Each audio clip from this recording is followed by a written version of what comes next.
Okay. Why are you still in UAE, Mohab? Good question. Good question. What's stopping you? This is a personal question. You cannot go that deep. Is it love?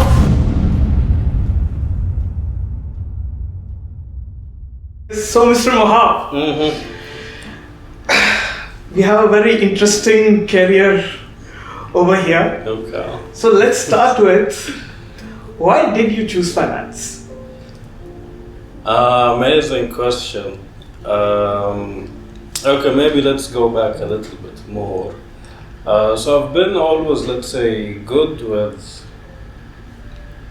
Do you know about the types of intelligence? Like the 9 types, or the logical, the spatial, I think going musical, and so on. I'm not aware. Yeah, there are different types of intelligence. Some people say 7, some people say 9, and I think people even extended that to 11.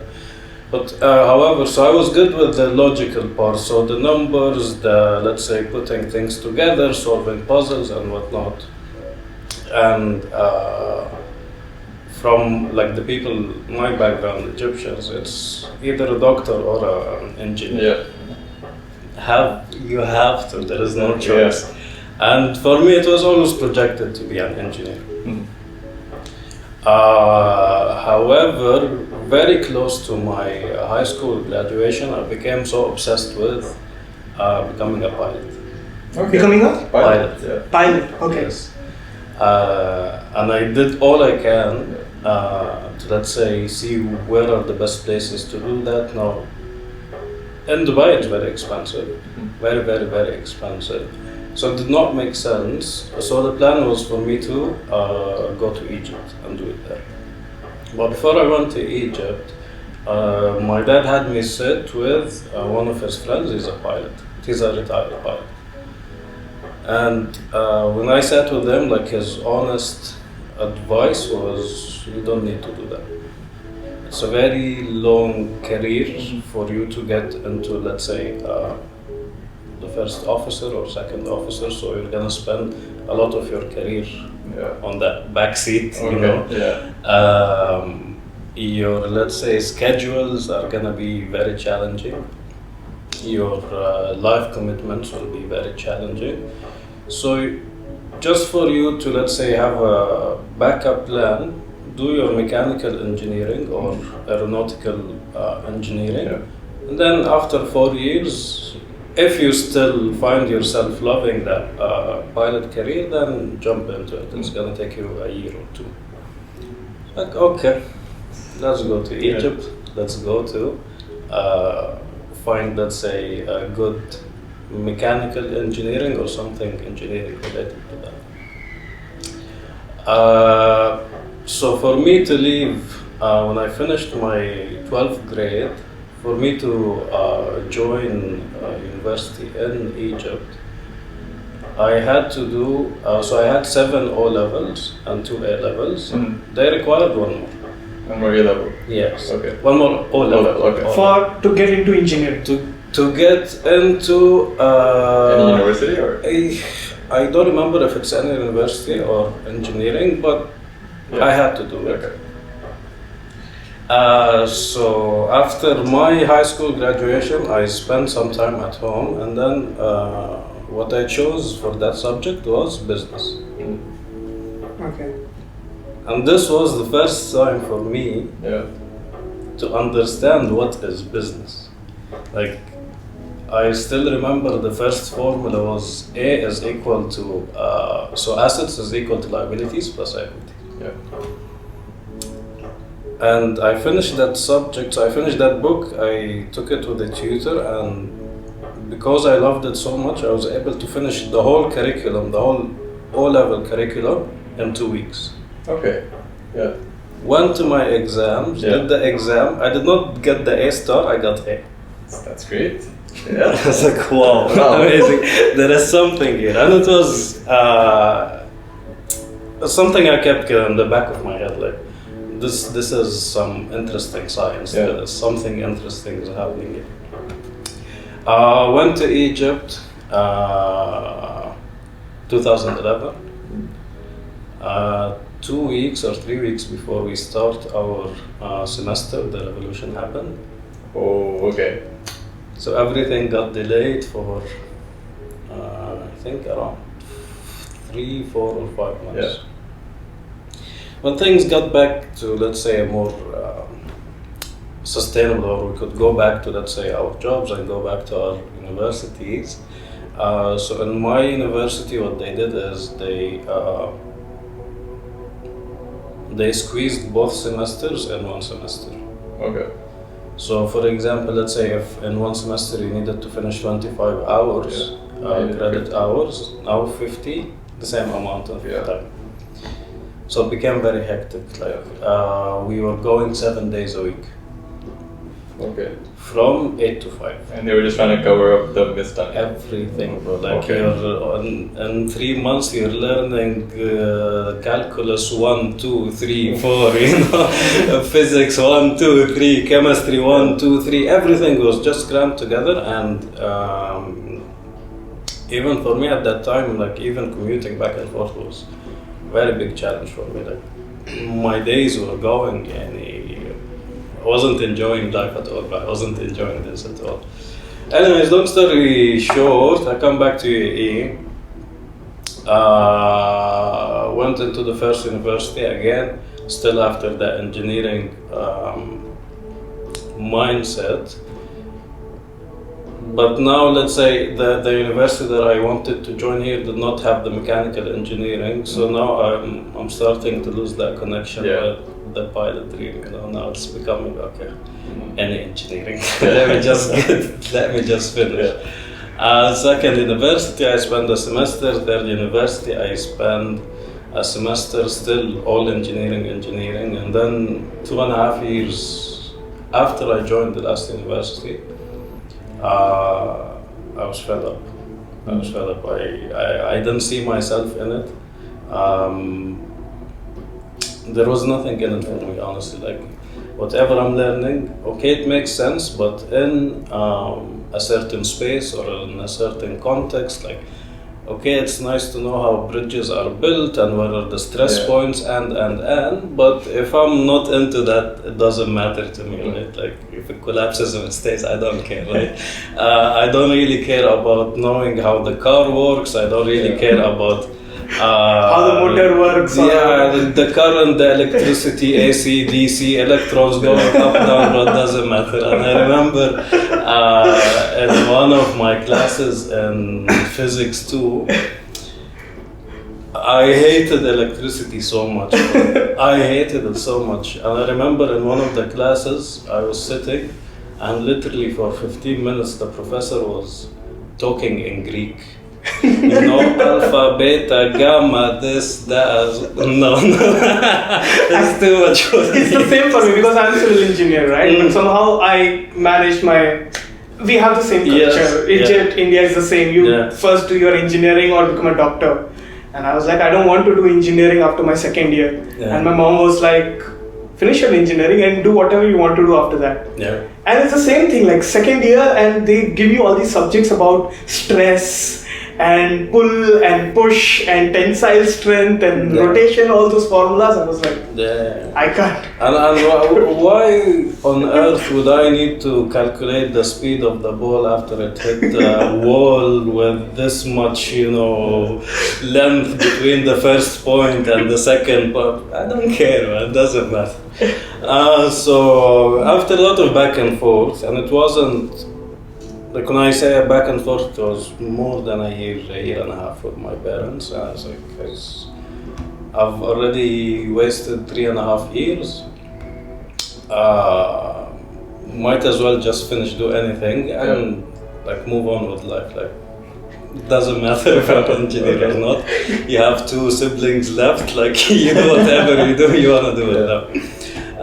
Finally, they agreed. I joined business, so the first year is the foundation. You take all the subjects. And the one that stood out the most for me was finance. And for me, finance was more of like science that I would take and apply into real life. Like, I would love to know how banks work, because this is something that I deal with every day. Exactly. Yeah. I would like to know how about, let's say, currencies, exchange, like all these concepts. Money is what we deal with every day, so why not study something that has to do with money? Do you ever think of like the scenario? What if you had become a pilot? How your life would have been? Yes, definitely. But I know it's gonna be a lot of fun for sure. But again, the other side of things, maybe I wouldn't have enjoyed it as much. Probably I would have. Probably I would have, but no, I don't try to dwell on that idea too much. Like I would only fantasy it in my head, you know. And sometimes I like to daydream, right? Yeah. Most of the days I like to daydream. So just try to imagine myself in different situations. Oh, what if I was a pilot? I could have done this, this. But it's never like a regret or something that I have missed. Yes. So you studied finance, so like, why didn't you continue that as a profession? Good question, amazing question. Actually, the story is with a lot of twists and turns. First, you want to become a pilot, and so as to become a pilot, you want to do engineering. But now you don't like engineering anymore. So now you want to do finance. But now you're not in a finance background anymore when it comes to your career. Yeah. But we can touch base on that later because this is one of the things that I've been reflecting on. Like, why wasn't that journey from A to B? Why was it right and left? Why was it that? Actually, it's better, you know. Like there is nothing. And maybe later you become pilot in the next 10 years. Who knows? Maybe I become a sailor, you know.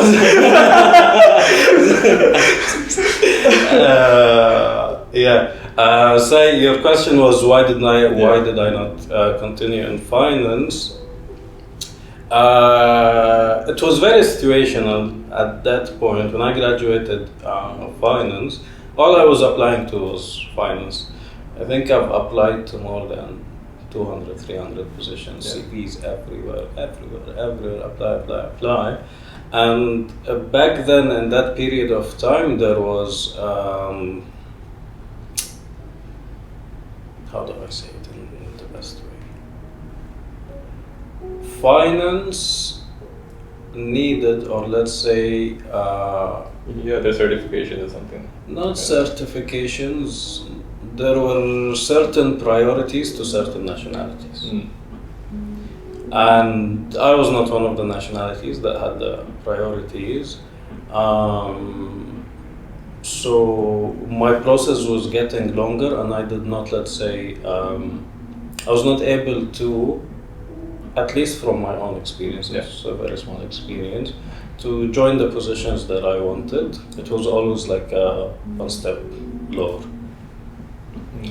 And I remember even the offers that I got, the recruiters or some of the banks, they just outsourced their recruitment. So the guy would call me, listen, your visa is not going to be this type, it's going to be this type. Why? Because this type is going to be for a certain nationality, but for your nationality it's going to be this type. I was like, no, it's not fair. Something is shady here, I don't like it. So I decided to, stop wasting time and just start anywhere and see how it goes. And I also had still that interest in joining a small company, doing a lot of different things, different functions, and then see is it finance that I really want, or was it just something for me personally to understand the science of money, let's say. And then what happens? What happens after realizing it, pondering over all of this? So first job, it was a boutique distribution agency. Those three terms, I did not understand any of them. I don't know what's a boutique, I don't know what's a distribution, I don't know what's agency. But however, it was a position for a brand executive intern. Again, what's a brand executive? I don't know. So I go for the interview.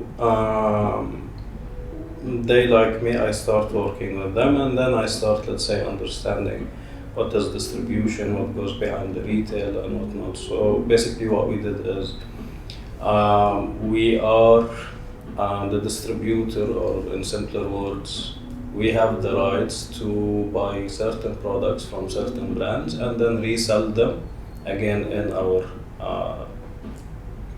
market. Yeah.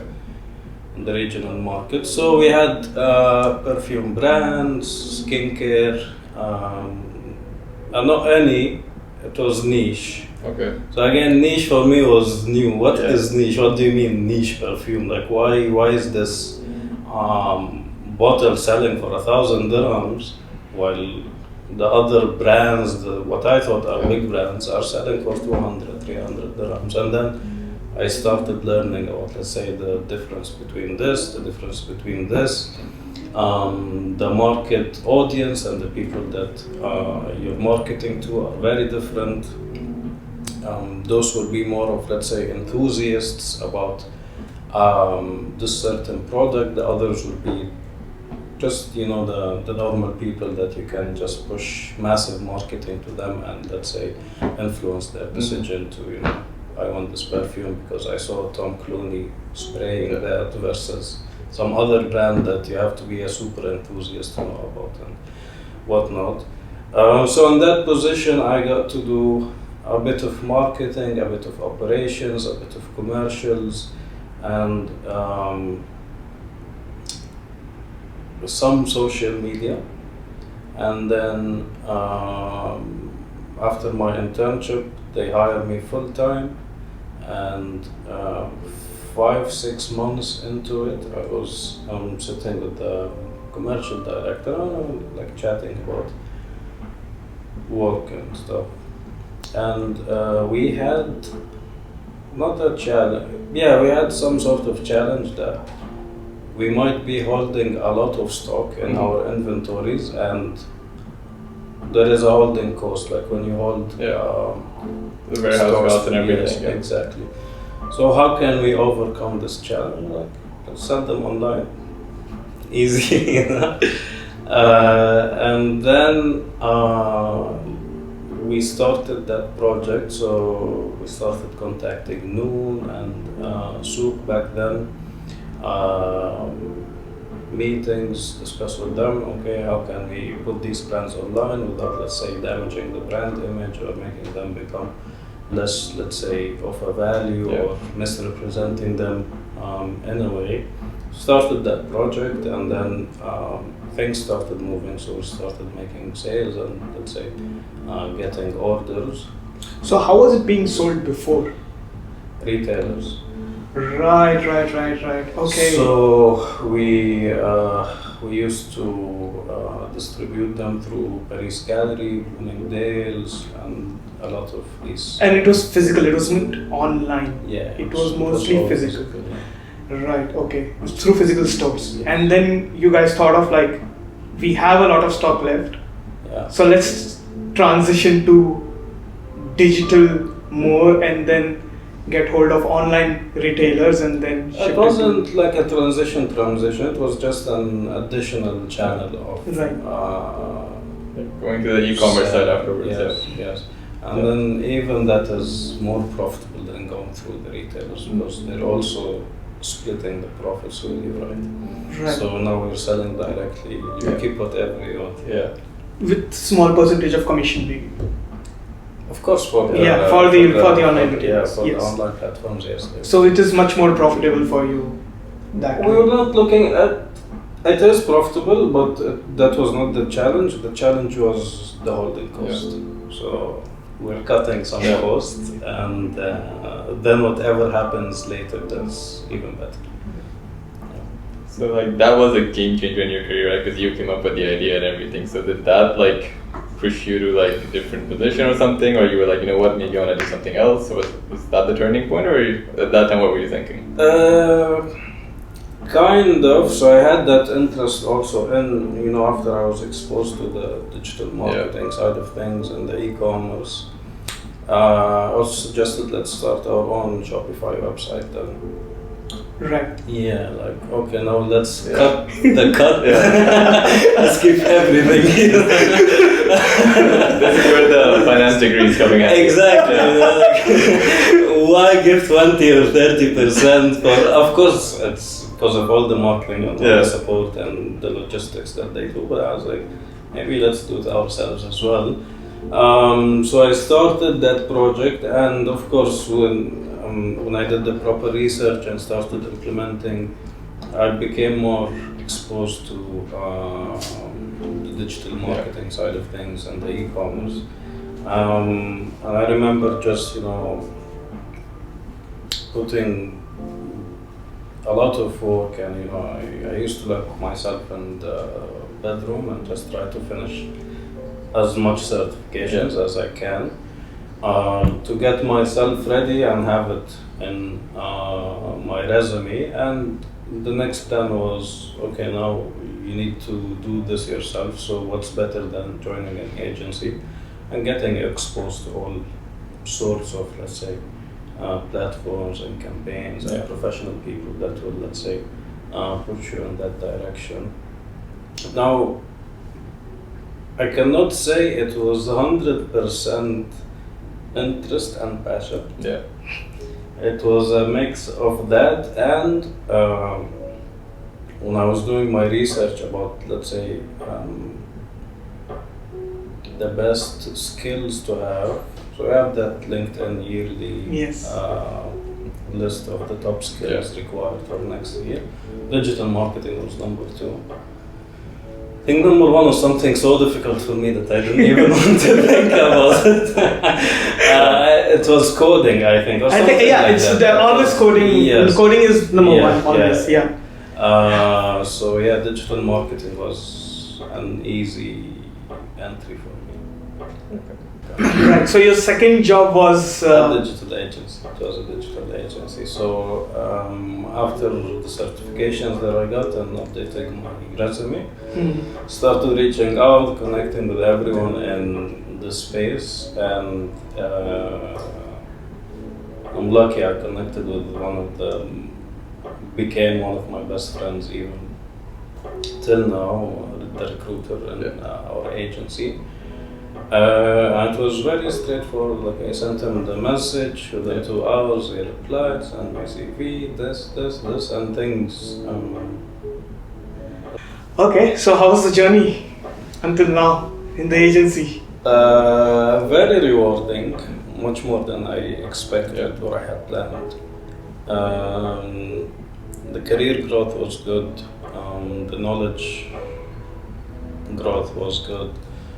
The people that I met were amazing. It was a very good. It is still a good journey, a good experience. So,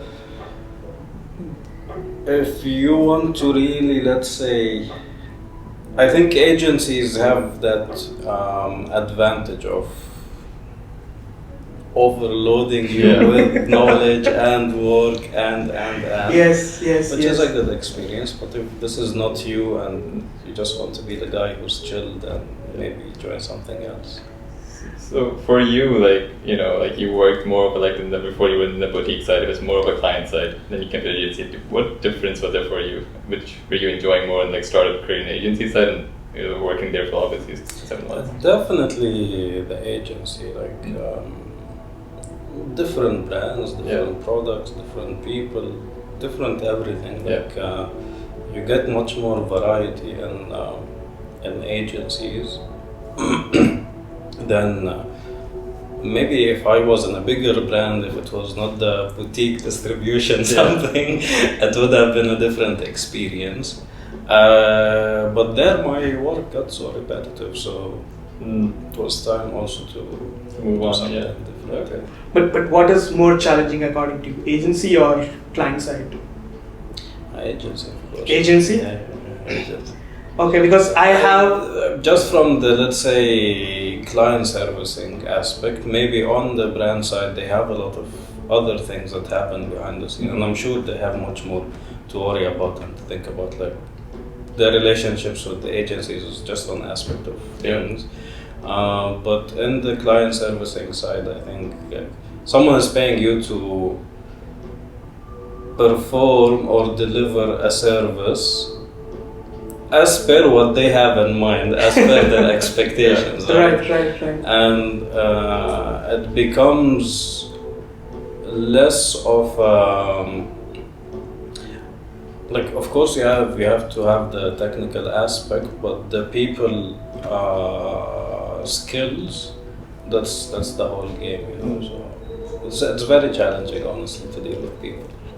As much as I might enjoy it, but of course there were days that you really don't want to deal with people. You don't want to. Not today. I don't want to speak to anyone. I don't want to get called by anyone. I don't want to be asked about this or that. I don't want to deal with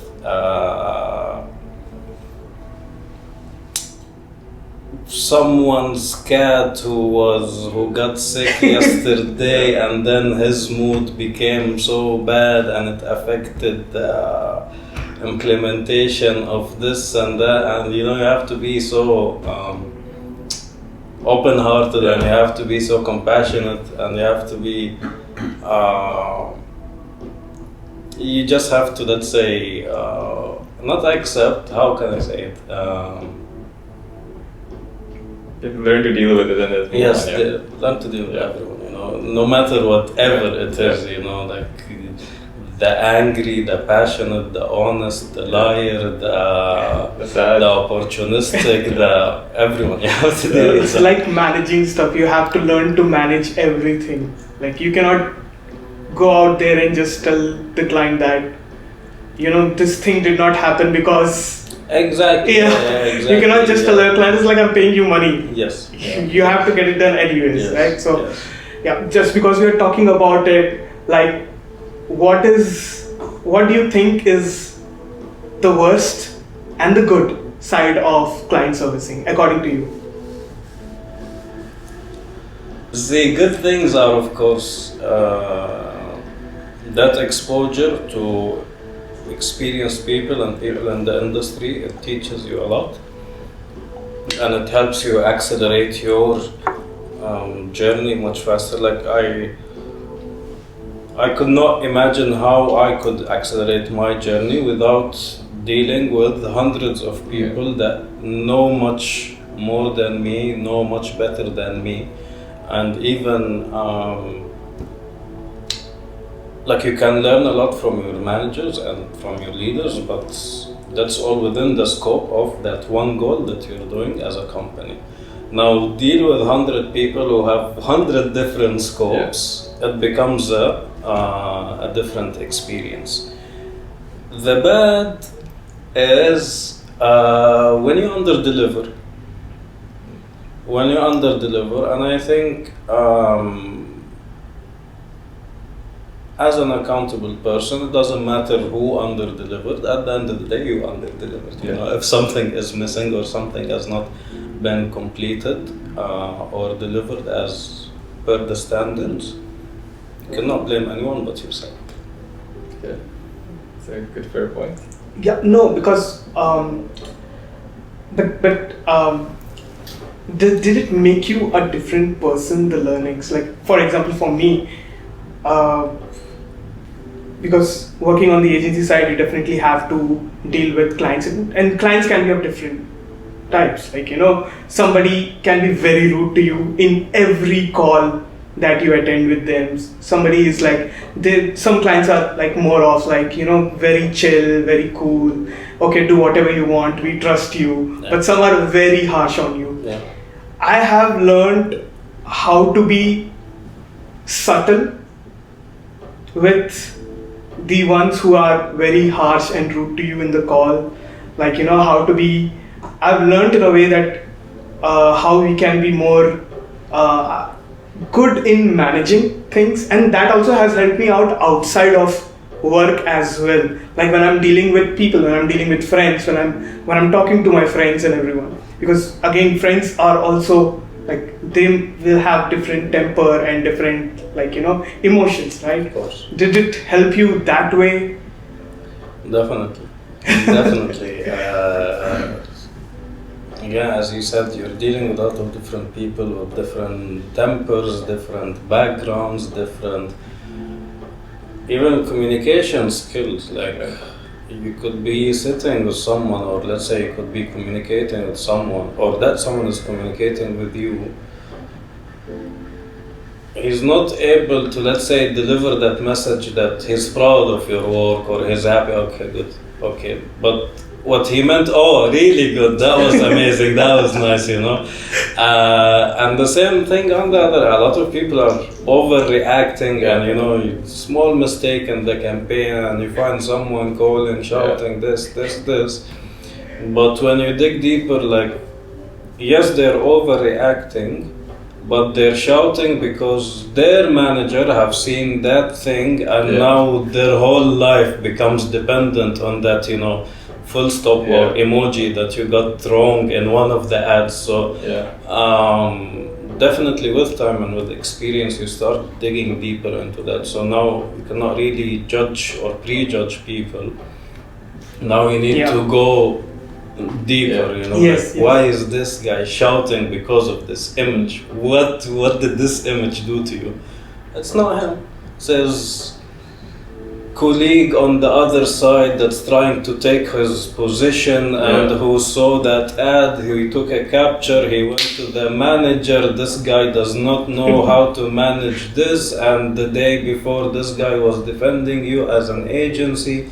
So now it seems like he made a huge mistake, and you know, because you need to. There are multi dimensions to dealing with people, and like business is one side, and business it's a bit easier because we all know the goals behind business, but people, bro, it's so hard. I mean, even when I was in the agency side, you know, in the accounting part, the money collection part, when it comes to a client, was also a different part. Getting that, and you know, there used to be a certain tone you need to talk, because if they don't get offended, then it's like, okay, payment's delayed, stuff like that. So I get you when it comes, and I think one other important factor is having a good team to be that supportive part. Because when I had a good team member with me, because I knew that okay, this is what he's working on, so what I need to do, and we complement each other. So speaking of that, tell us about you transitioning into a leadership role. How was that, and how important was it for you to like select the good team members and like making a team, or how you grew as a leader and grow your team as well? I think for a leadership role, the most important aspect that you're able to lead yourself first. You have the discipline, you're able to, let's say, tame yourself and put yourself in the right direction. You're able to deal with your own emotions before even thinking of, let me, you know, project all these emotions or try to lead someone or whatever it is. So I think that's important, and it is, or it should be, a balanced combination between you wanting it and people wanting it. So you wanting it in the sense, it's not about being the boss or the manager, it's about, okay, I have a lot to give back. I have the passion, let's say, to have some junior, let's say, team members that I could share that knowledge with them. I could help, let's say, the new graduates find a job, maybe learn something or two, maybe find their passion in a way or another. Even if it is not about this job, it could be just in general, you know. And on the other hand, of course, like your leaders, your managers need to see that you're trustworthy enough. You have that those qualities in you to give you the trust and allow you to, let's say, go through that experience. How was it for me? Challenging in the beginning. Like I wish I could have known where to get the proper advice from. Like for me, when I, let's say, take on a new challenge or a new venture, it try to get as much knowledge as I can, and a lot of that knowledge or a lot of that advice doesn't make sense. Yeah. You know, like you get a lot of advice from especially different people about life, about this, about that. Like, no, listen to them, but have the wisdom and have the intelligence to filter. Okay, what could work for you, what doesn't. But like make your own decisions. Listen to everyone, but make your own decisions. Yes. And even in the advice part,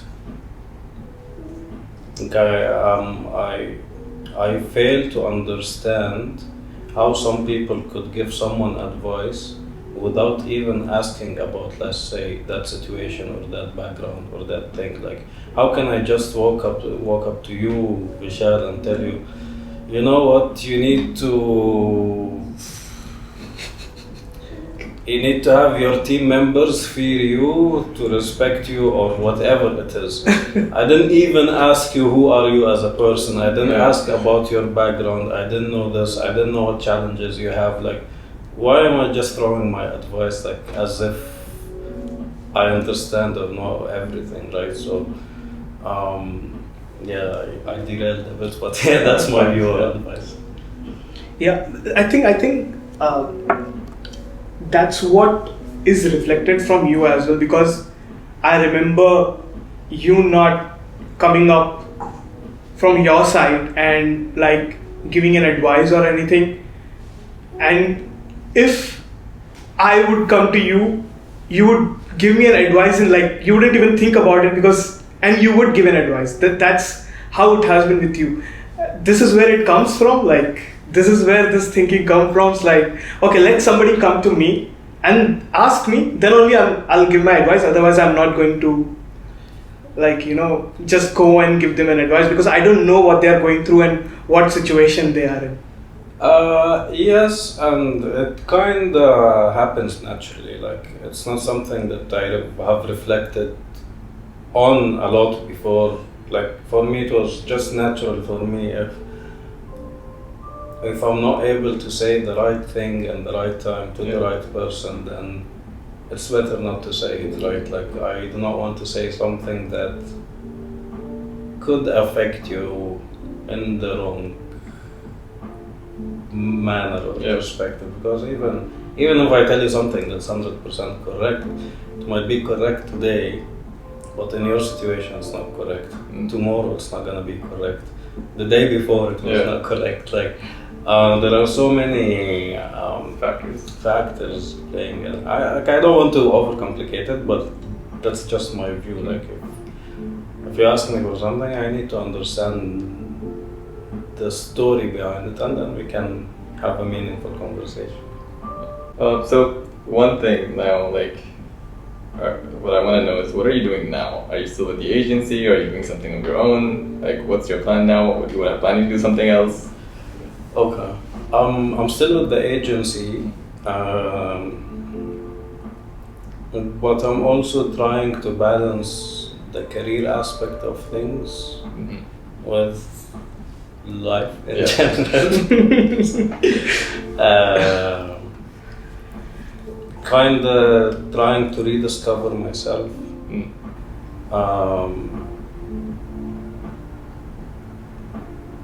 Exploring different paths, exploring different routes, finding something meaningful, finding, let's say, purpose behind what I do. And it takes time, like it takes a lot of time. Like, you need to sit and reflect for hours. You need to be disconnected. I call it reconnected, honestly. It's not disconnected. You're disconnecting from the external, but you're connecting with what's internal. And that's what is more important, is what's happening internally. Like, this is how you can master your life, if you master yourself. So I'm on a journey. Okay. I'm on a journey, And when did you realize that you have to be, like, what happened that made you realize that, you have to get into this journey? If you want to share. See, it was of course an accumulation of events, but from what I can remember was last year or the year before, I wasn't feeling happy at all. I wasn't happy. Some people call it depression, some people call it down, whatever it is, but I wasn't happy. And I've noticed myself, or I've noticed that trend that nothing is making me happy at all. Even when I got the promotion that I've asked for and everyone was congratulating me and happy and this and that, didn't even smile, you know, like, okay, so what? And so that happened, and then a few days later I had some good news from family, and then a few days later I had some good news from friends, and in that week I didn't even feel any sort of happiness towards anything, like nothing really mattered. So started exploring, like, why am I feeling like this? This is stupid. Like, someone else in my position would be hosting 4 parties same night. You know? I guess all the good news I was waiting for came. Family is good, work is good, friends are good. Why can't I be happy? So I started, let's say, researching more, reflecting more, understanding more, and this is where I ended up. and that is why the sudden urge to travel? Yeah. Okay. Yeah. And what was the result of that? What was the outcome of that? Is the journey still going on, or you've come to some points? You're like, you know what, maybe this is what I should be doing, or you're like, no, I'm still researching. Of course, still going on. Of course, still researching. Like, even I'm reading concepts and books and things that when I read them 3, 4, 5 years back, I could not understand them. Yeah.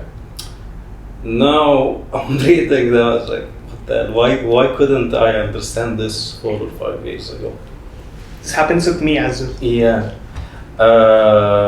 And what I've discovered in travel, I've discovered a lot of things, but one of the things that if someone is trying to take that journey and, let's say, have that urge to travel, traveling might not be the best way to run from something. It will chase you wherever you are. That's in different magnitudes. Yeah. So maybe if you're I was much happier on an island, 100%. Yeah. 100%. Yeah. But I could not say that I found the ultimate happiness. Yeah. Still, I had those days where I wake up in a different mood. If I had some stresses, they did not just, vanish away or disappear out of the blue. Like, still, it had a lot of work had to be done behind it. So, whatever it is that you're trying to run from, resolve it wherever you are. If moving out is gonna help, then yes, but moving out is not gonna be the ultimate solution. You still need to face it. So you're still waiting for that calling, basically. That what do I have to do? I think you should go for your pilot training now. I think it's the time. It's the right time. Maybe. It's the and the calling might change. It's the 10 years old Mohab just asking you to 10 years. Like, as in the 10 years back, Mohab asking you, like, you wanted to become a pilot. I think now you should try for that. Yeah, I'm kite surfing now, so I'm jumping. I'm having some air time, so that's compensating in one way or another. But yeah, definitely doing different things is. I think this is what I enjoy. Like, I'm finding that pattern in my life. Yeah, before moving to the next segment, I want to ask you both one question, because you both are from finance background. why is it hard to get a job in finance? Because for me, what I've observed from outside is that all my friends from finance background, it's very hard for them to find jobs in finance, and specifically in this region, in UAE specifically. Why is it so hard? Why do you think? I'll go first. I think Mohab also touched on the fact that the nationality part always did play a factor. So obviously I did a 4 years degree in it, and then applying for jobs was always difficult. And because there's so much competition here, a lot of competition, and it's not like just within the regions or outside the region. People want to come to Dubai. That's it's the place where you want to be. So, and then there's also the aspect of you need extra certifications to be more qualified. So it's more like, okay, you did 4 years of degree, but that's nothing. You need another set of exams to be like, I'm an accountant or I'm in the finance field. I think that's a major issue where some people cannot afford it, or some people don't have the time, or some people are just not able to pass it. So they're not really being left behind.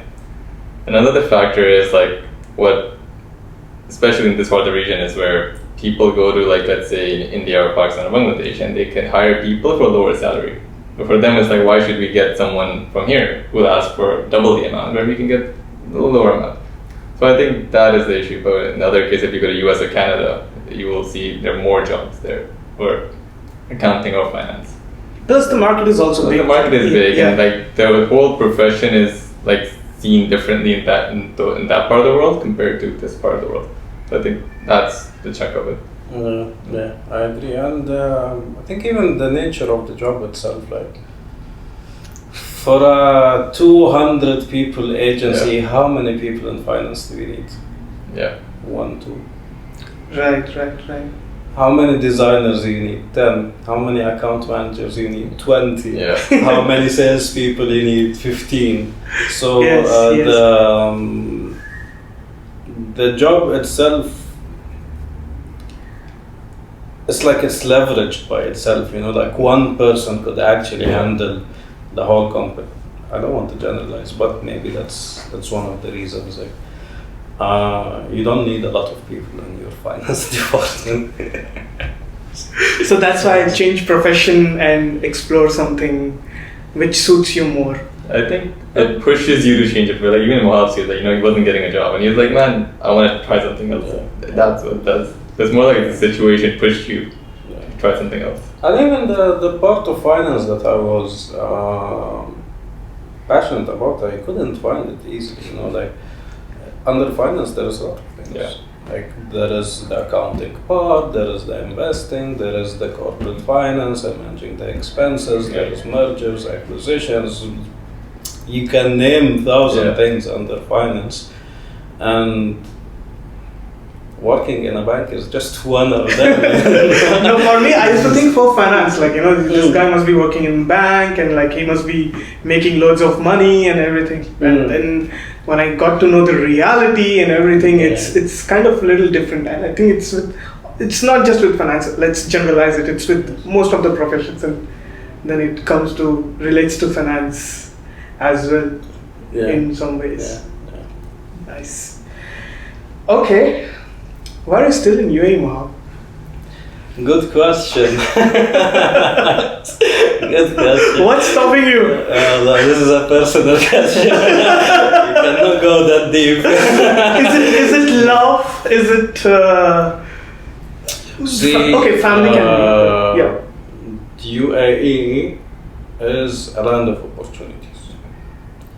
And when you spend enough time outside the UAE, you cannot do anything but count the blessings and understand how grateful we are to be in this position without even choosing it. I did not choose to be born to a family that had lived in the UAE, and then I had unfair advantage over 8 billion other people to still be in this land, and let's say have all the securities, have all the facilities, have the ease of life that we're living. We're somewhere else, And yes, I love I would love to be in Bali, but there is nothing easier than what we get here. Yeah. That's not the reason why I'm here, but as I told you, I'm trying to, let's say, fix whatever I'm trying to run away from before. Okay.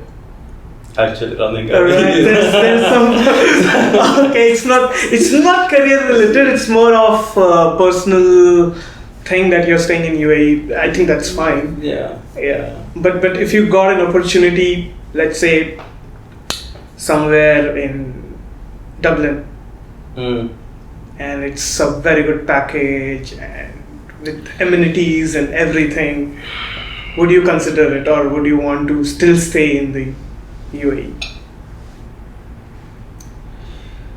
I'm in the state of mind where I don't even want to be considering packages or considering an opportunity handed to me in exchange for my time. Okay. In other words, employment. Yeah. Okay.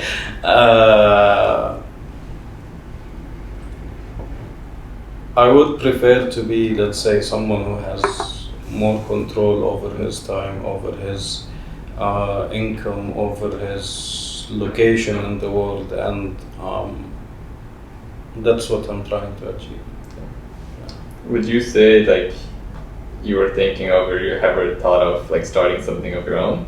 Is that like something down the pipeline? Maybe you want to get into that, or right now it's just more about rediscovering yourself? Possible, all the let's say possibilities are open. All the possibilities are open. Right. So I think you said that we need to get back to the part of all the twists and turns and everything in your career. So what were you going to link it to, basically? Okay. Different concepts, maybe they're not connected, but maybe we can connect them together. Right. Okay. Right. So now most of the advice that you get from people is specialization. Specialize in one thing, go in one direction, don't do 2 or 3 or 4 or 5 things. Like, I think it's kinda, like, it is true in its own way, yet I do think it's stemming out from the ideologies that came after the Industrial Revolution of let's make them specialize in one thing from day one till they not end of life, till let's say they retire. Till they retire, yeah. Because it's much more, let's say, cost efficient for the employer. But now people back then, people did not have the same, let's say, amount of exposure that we get right now. They might not have the amount of knowledge, the amount of, let's say, opportunities that we get right now. However, today, yes, specialization makes sense. However, let's say that human aspect, or let's say maybe that person has something different in him. Maybe he wants to explore more. He's about adventures. He's about something that's different. So why try to impose this thing on him? Or let's say even plant that seed of just do something, like don't distract yourself, focus on one thing. That's amazing, it's good, but maybe you want to do different things. Maybe you don't care about becoming the number 1 engineer, NBA player. Maybe you want to play in the league, and you want to play your golf, and you want to have your travel agency, and you want to have your community support and whatnot. And most of the people that we see that are on the very top level, they don't do one thing. They're doing a lot of things, so we're being advised not as per what the 1%ers are doing, Sure. Maybe. Yeah. That actually says a lot. We never thought in that way. Yes, you're right. Actually, we have never been advised by the 1%. Yeah. It's like, okay, nothing against our parents and our relatives, but we have always been advised mostly by our parents who we stayed with since our childhood. Yeah. And then the next would be our friends, our teachers, professors, lecturers. That's all. I think it's that, like having the realization that who you're getting the advice from has that person reached that part or not. Yes. And like some people, when they're giving advice, they just give it and people take it. But you need to like really have an open mind to see, okay, he's giving me that advice, but what has he achieved? And will that make sense in my department? So like you said, so I think that was a good, yeah. And like take the advice and take the extreme opposite of that advice as well. Yeah. I was reading, so who disagrees that hard work is something honorable and something that needs to be advised? I was reading a book 2 weeks ago for one of the most, let's say, successful angel investors in Silicon Valley. He has a book, it's called Naval Ravikant. I might butcher the name, but the Almanac. The Almanac, exactly. But you read that book and you see the ideas that he's putting, and you think, what the hell, like, is this guy giving me wrong advice, or is this the true advice that I should have seeked from the beginning, right? So 99% of the people will tell you to work hard. This guy is telling you, don't work hard. Don't work hard, don't kill yourself. Find something that you're passionate about that will not feel like work. Once you find that, whatever time you put into it, it's gonna be playtime. And as kids, what did we love to do the most? We wanted to play. Animals, what do they love to do the most? Your cat, your dog, your lion, baby cub, or bear, whatever it is. They like to play the most. This is how they're discovering and developing. So his idea was, find something that is play for you. Yeah. You're playing that guitar, you're playing that content creation, whatever it is that feels like play for you, play. I think this conversation is going to become much longer because this is becoming much interesting, because now I'm trying to connect it to it what you have said in before, like, let's take it hypothetically. Yeah. Let's just take it that way. You wanted to become a pilot. Mm-hmm. Would you think that would have been more playful for you now? Definitely. Yes.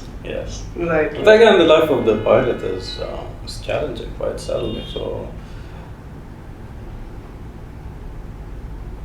maybe if I went through, let's say, that training and those long flying hours and having to be always fit, not able to enjoy a lot of the things that we do to enjoy our time, so maybe it wouldn't have been the right thing for me. Like, I value freedom, and it's one of my top values.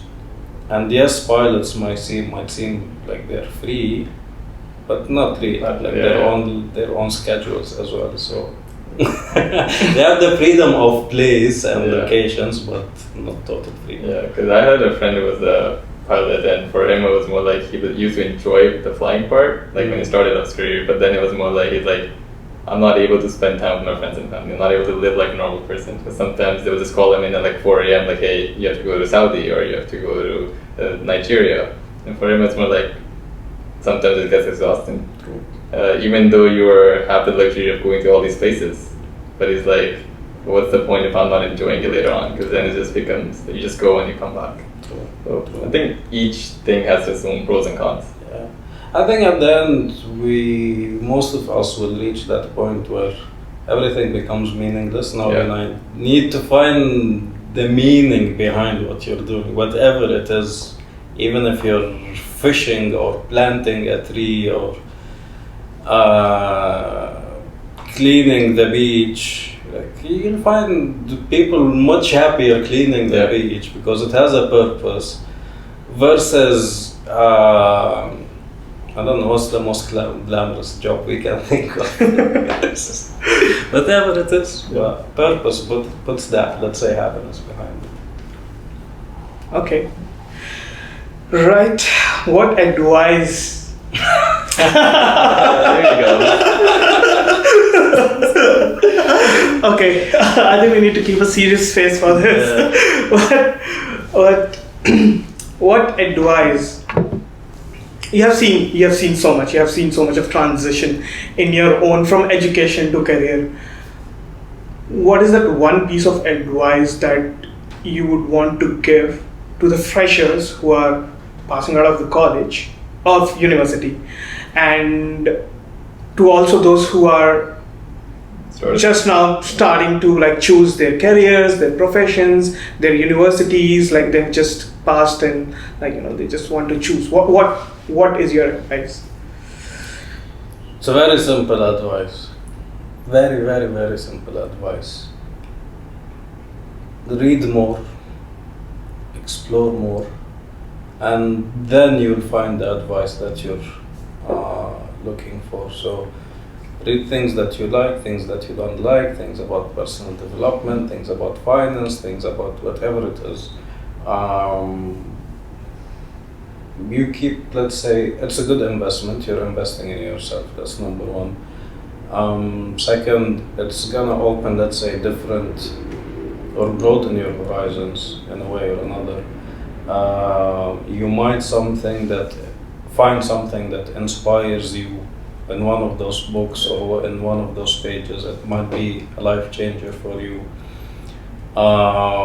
You will be able to, let's say, compare different ideas and different points of views, and you'll be able to, let's say, form your own point of view. So simple, hopefully is not wrong for anyone at any time, at any place, at any situation, but pick up a book and read.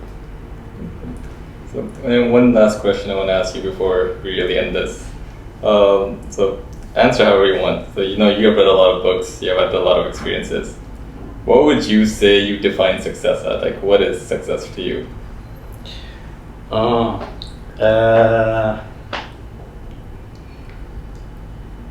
Success is finding a meaningful goal and